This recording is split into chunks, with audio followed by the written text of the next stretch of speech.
Апасы байлап алып, багып жаткан жеринен качып чыгыптыр. Интернет желесинде кызуу талкууга алынып жаткан кыз мына ушул үйдө 10 сааттан ашуун колу чынжыр менен байланган абалда кармалып туруп, тааныштарынын жардамында бул жайдан качып чыккан. Мына ушул жерге жаткызганмын. Кызымы мен эмнеке кылган болсом, кызымы жаман жолдон кайтсын дегенмин. Видео тасмадагы кыз Жалал Абад шаарындагы мектептердин биринде 9-класста окуйт. Ал интернетке тараган тасмага чейин да үйүнөн бир нече жолу качып кеткен. Ага апасынын катаал чаралары себеп болгон. Ал эми апасы кызына болгон ырайымсыз мамилесин, аны тартипке чакырууга болгон соңку чара катары сыпаттоодо. 4-февралдан баштап кызым мектепке барат эртемен, кечке мал кечкелеге баштады. Кечке мал дүп кайып кармадым. Кызым ошо күндөн кызымы Маккам кармай баштадым суббота күнү. Суббота күнү кечинде дагы качты, базар күнү суббота күнү кечинде дагы качып кетип, базар күнү эртемен дүп кайып 2 бала алып келди. Мен ал балдарга чалдым эле кызымы таап бергиле деп. Пандемия күнү дагы базар күнү кечинде дагы базардан кийим кечегин коюп качып кетти эле.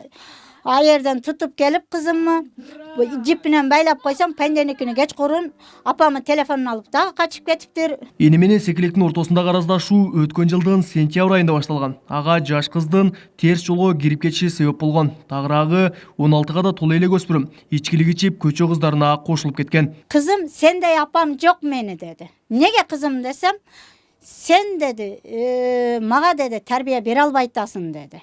Деди, кызым, сен антып айтпагам, эмне десең айтканыңдын баарын кылып атам мен дедим. Десем айттыки бетиме, мен көчөгө чыгышым керек, көчөдө ичип жүрүшүм керек, чегип жүрүшүм керек. Мен Марияммы, Мариям деген атымы чыгарышым керек деди. Ошондо мен эмне кылышым керек? Мен ошондо ошого өчөшүп, кызымы ошо зынжырлап байлап коюшка мажбур болдум. Ошентип 9-класстагы кыз жалгыз бой энесинен баш тартып, үйүндө байланып турган жеринен тааныштар аркылуу качып чыккан.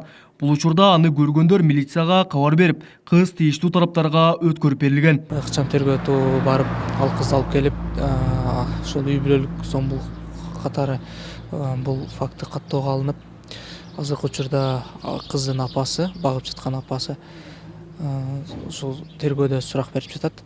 Ал эми кыз ошол социалдык коргоо кызматкерлери тарабынан ошо балдар үйүнө жеткизилди. Азыркы учурда үй бүлөлүк зомбулукка кабылды делген Секелек социалдык коргоо кызматкерлеринин көзөмөлүндө. Алар жабыр тарткан кызга ар тараптуу жардам көрсөтүүдө. Өспүрүм бүгүнкү күндө Ак Жол балдарды реабилитация борборунда убактылуу 6 айга жайгаштырылды.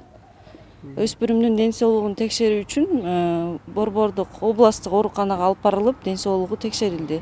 Учурда өспүрүмдүн ден соолугу жакшы. Окуучу кыз буга чейин мектепте жакшы окуп, бир топ ийгиликтерди багындырган айтылууда. Мындан сырткары, сабакта да себепсиз калтырчу эмес.